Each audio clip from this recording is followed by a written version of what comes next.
Bom dia. Eu sei por que Almeida está aqui. Porque aqui é o melhor lugar do mundo para se estar. Hoje a mensagem sobre o propósito de Deus. Antes da gente conseguir falar sobre o nosso propósito, a gente tem que entender primeiro por que nós estamos aqui. Então, por que você está aqui?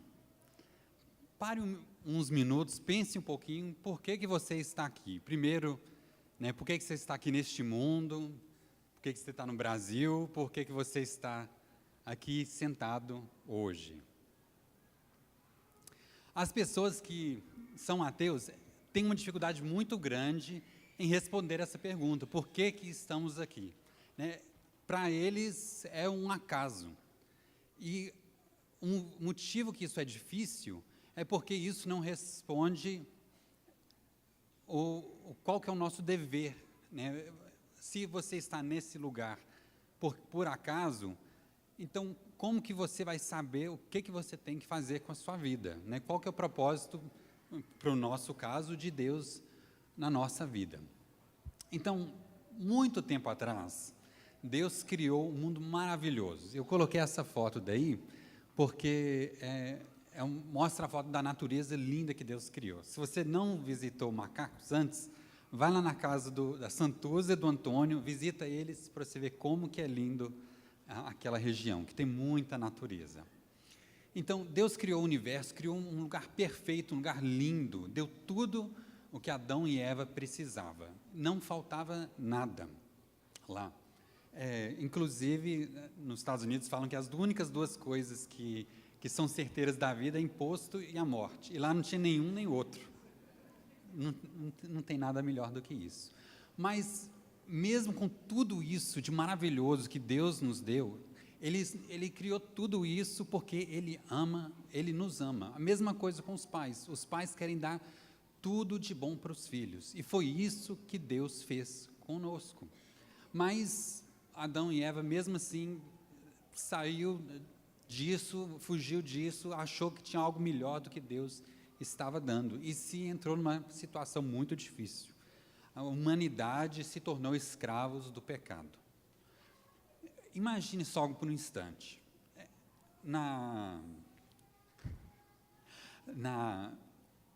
Sempre que eu vou no shopping, na casa lotérica, tem uma fila gigante lá. As pessoas estão lá procurando algo maior e melhor do que elas realmente já têm.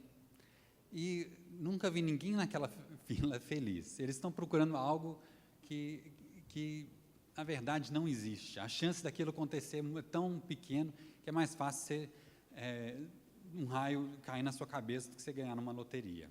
E é verdade, viu, gente? Então, mas aqui, Deus te deu tudo, deu esse universo inteiro, criou para você, para te amar. Dá para você pedir algo mais do que isso? Para mim, eu não consegui imaginar. Mas o ser humano se enlascou tanto que Deus não só criou o mundo inteiro e tudo que existe, mas Ele deu a maior coisa que Ele tem para nos salvar, que é Jesus Cristo. Ele criou você porque Ele ama você mais do que tudo. Se eu crio alguma coisa no meu trabalho, se uma pessoa que é um pedreiro constrói uma casa, um pintor pinta alguma coisa, ele tem um certo amor para aquela obra que ele fez. Mas eu te garanto que não tem nada que eu faço no meu emprego que eu daria meus filhos por causa disso. Mas Deus fez, porque Ele ama você. E não só isso, mas Ele te deu uma missão. Ele te salvou, Ele te deu tudo que tem e te deu uma missão. Olha aqui, em Efésios 2:8. Pois vocês são salvos pela graça por meio da fé. E isso não vem de vocês, é um dom de Deus. Não por obras, para que ninguém se glorie. Porque somos criação de Deus, realizadas em Cristo, para fazer boas obras, as quais Deus preparou antes para nos as praticarmos. Então, Deus te criou, Deus deu tudo o que você precisava. A gente ainda fugiu disso E Deus nos trouxe de volta para Ele por médio de Jesus Cristo, para fazermos boas obras. Então, primeiramente, Jesus morreu na cruz por nós. Eu acho que tem um laser aqui, não tem? Tem. Então, Jesus morreu na cruz por nós. Ele nos deu a salvação, quando a gente ainda éramos pessoas más. Eu queria colocar uma foto de pessoas más, mas eu acho que não achei uma foto que foi própria para esse ambiente, não. Mas por que ele fez isso? Ele fez isso para que pudéssemos ajudar os outros. Isso aqui é uma pintura antiga, de várias centenas de anos atrás, do bom samaritano. Isso é uma diferença entre o cristianismo e a maioria das religiões. A maioria das religiões quer que você se torne uma pessoa boa para um dia você chegar num ponto que você vai merecer, né, uma vida eterna, né? Inclusive, Satanás, às vezes, no nosso próprio meio, ele quer mentir para nós e nos enganar e fazer a gente pensar dessa forma. Ele quer que a gente aceite Jesus Cristo como uma entrada num pagamento pelos nossos pecados, né? Só aquela primeira entrada, uma entrada bem boa, claro, né? Mas aí a gente passa o resto da vida fazendo boas obras, aquele sacrifício para que, quem sabe, um dia eu consigo herdar e ser bom o suficiente para entrar no céu. O problema com isso, eu vou te explicar num instante. Eu comecei a fazer natação, faz muito tempo, faz acho que um mês e um pouquinho. O problema da natação não é o nadar, é o respirar, viu, gente? Um esporte que está aqui tentando te matar aos pouquinhos todo dia é um esporte danado. Mas, se eu estivesse fazendo natação para ficar bom, para ir nas Olimpíadas, para ganhar uma medalha, um dia eu vou estar cheio de si, vou começar a nadar olhando para o próximo, ver se eu estou melhor do que o outro. Na hora que eu ver que estou ficando melhor do que meus amigos, que nunca vai acontecer, eu vou começar a me engloriar, eu vou ficar igual esse cara daqui, ó. Um dia que alguém vier pregar vestido assim, você pode saber. Então, o seu propósito, né, de aprender a nadar está sendo para se glorificar. Da mesma forma que, se você está lutando para ganhar, merecer a sua salvação, você vai acabar sendo uma pessoa orgulhosa. Falar assim, não, mas eu estou melhor do que aquele. Igual os fariseus. Os fariseus desprezavam os pecadores. Tanto que Jesus estava almoçando na casa de um fariseu e chegou uma mulher pecadora e o fariseu pensou assim, se Jesus realmente é Deus, ele ia saber que quem essa pessoa é pecadora, não ia deixar essa pecadora tocar nele. E ele estava sendo uma pessoa assim. Eu não sei se você sabe, mas eu acredito que esse é o rei Filipe de muitos, muitos, muitos anos atrás. Então, não acreditem no Satanás. Acredite que Deus já morreu para todos os seus pecados antes da gente aceitar Deus. Então, quais são as boas obras que nós somos feitos para praticar? Uma ótima pergunta. Então, em Tiago 1, capítulo 1, versículo 27, diz, para Deus, a religião pura e verdadeira é esta, ajudar os órfãos e as viúvas nas suas aflições e não se manchar com as coisas más deste mundo. Então, é muito simples. Não seja igual Caim e seja igual bom samaritano. Não se suje com as coisas ruins. Né? Para os seus filhos, você quer que eles façam as coisas boas, porque você sabe, se eles fizerem coisas más, eles vão acabar na prisão, vão acabar, né, dependentes de drogas, vão estar em más relacionamentos. Você quer o bem para eles. Não é necessário tanto para o seu próprio bem, mas para o bem da própria criança. Então, Deus quer que você seja uma pessoa sem maldade, para o seu próprio bem. Não só isso, eu tenho duas meninas, elas são lindas, elas são boazinhas, mas sempre de vez em quando, às vezes uma quer cutucar a outra, sabe aquele pontozinho que incomoda a outra, e vai lá e coloca o dedinho e tem aquele estouro, né?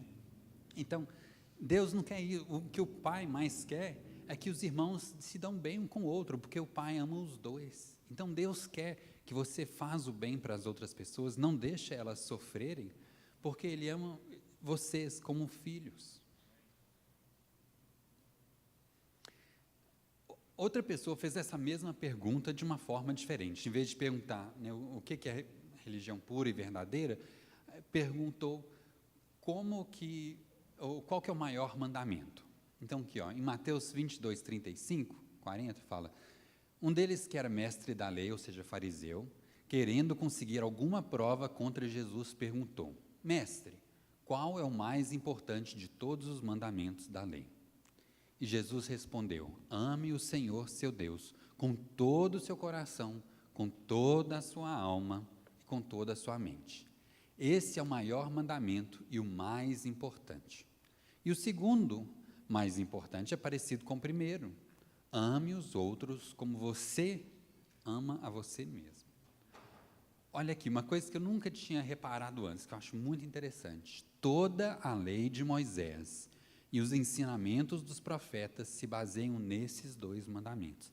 Então, tudo que Deus quer que você faça, o propósito de Deus para a sua vida, se resume em duas coisas: amem a Deus de todo o seu coração, de toda a alma, de toda a mente, e ama o próximo como você ama a si mesmo. Agora, olha aqui, outra coisa que eu achei interessante. Não sei se você viu aqui em cima, mas esse mestre da lei, uma pessoa que passou a vida estudando a Bíblia, né, a gente prega muito que a palavra de Deus está na Bíblia.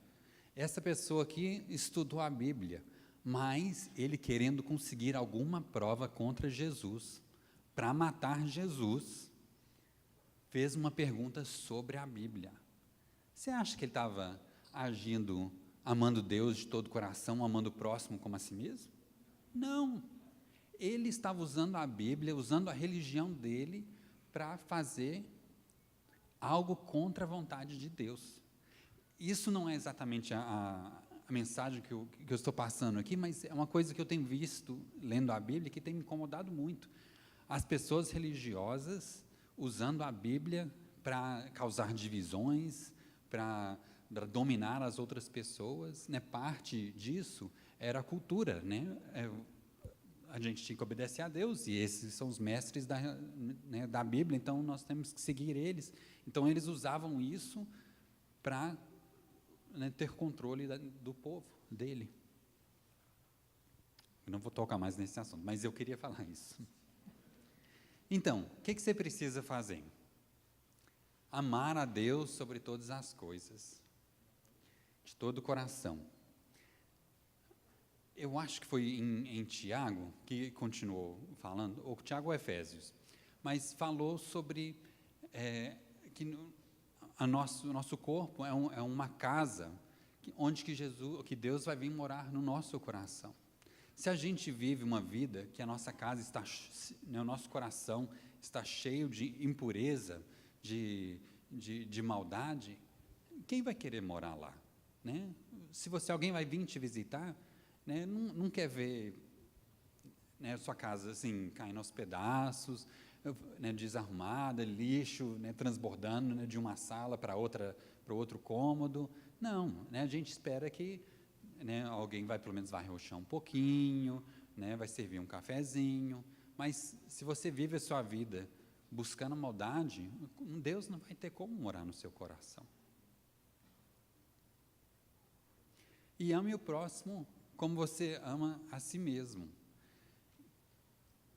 Procure oportunidades para abençoar as pessoas, né? No exemplo de Tiago, falou as viúvas e os órfãos, né? Que eram as pessoas da época mais indefesas, né? As viúvas não tinham como trabalhar para ganhar o seu sustento, né? Dependiam dos outros por causa da cultura da época. Hoje mudou um pouco, né? As mulheres já trabalham, existem programas do governo de aposentadoria também. Então, mudou um pouco, mas procurem as pessoas que não têm como fazer o bem de volta para você fazer o bem para elas. Então, aqui, para terminar, alguns pontos importantes. Jesus já sofreu o castigo do nosso próprio pecado. Vive a sua vida tranquila, em paz. Não vive com aquela vida preocupada. Será se eu não estou fazendo o suficiente? Aquela ansiedade. Não, viva feliz. Deus já cuidou disso. Mas Ele cuidou de você para você dedicar a sua vida para fazer o bem. Então, procure fazer o bem. Procure ajudar os outros, amar a Deus. Ficar longe de tentações. Fuja da tentação. Aquilo vai só trazer destruição e coisa ruim para você. Deus, que é o seu Pai, não quer isso para você. Ele quer que você viva a sua vida cheia de saúde, de paz no seu coração. E faça tudo com amor.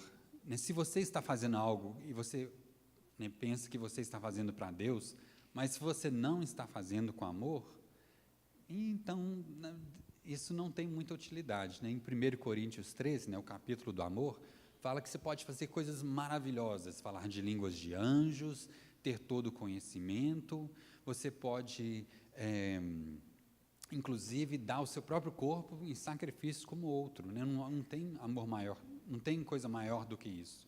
Mas se não tiver amor, você não está fazendo parte do plano de Deus. Você não está vivendo a sua vida no propósito que Deus tem para você. Agora, mais uma coisa que eu queria falar que não estava programado. Acho que esse final de semana a gente teve 2 famílias que perderam o pai. Acho que um talvez foi ontem e outro foi hoje. O propósito de Deus não é para você viver essa vida aqui, de tal forma que você considere que essa é a única vida que você tem. Eu não achei uma foto. Se eu tivesse mais tempo, eu teria pelo menos procurado uma foto de um posto de gasolina nessa época. Não ia achar. Mas eu considero essa vida que a gente tem agora, é um posto de gasolina, é uma parada em uma viagem que você está fazendo para um lugar melhor. Nós vamos fazer um lanche, tomar um cafezinho, comer um pão de queijo, não pode deixar de comer um pão de queijo, mas a gente não fomos feitos para ficar aqui. A gente foi feitos para estar no nosso destino final, que é com Jesus. Então, uns vão mais cedo do que os outros, mas todos nós vamos chegar lá. Então, não preocupa. Logo vamos estar lá. Então, qual que é o propósito de Deus na sua vida? É o amor. Se tiver faltando amor na sua vida, procure Deus para preencher esse vazio.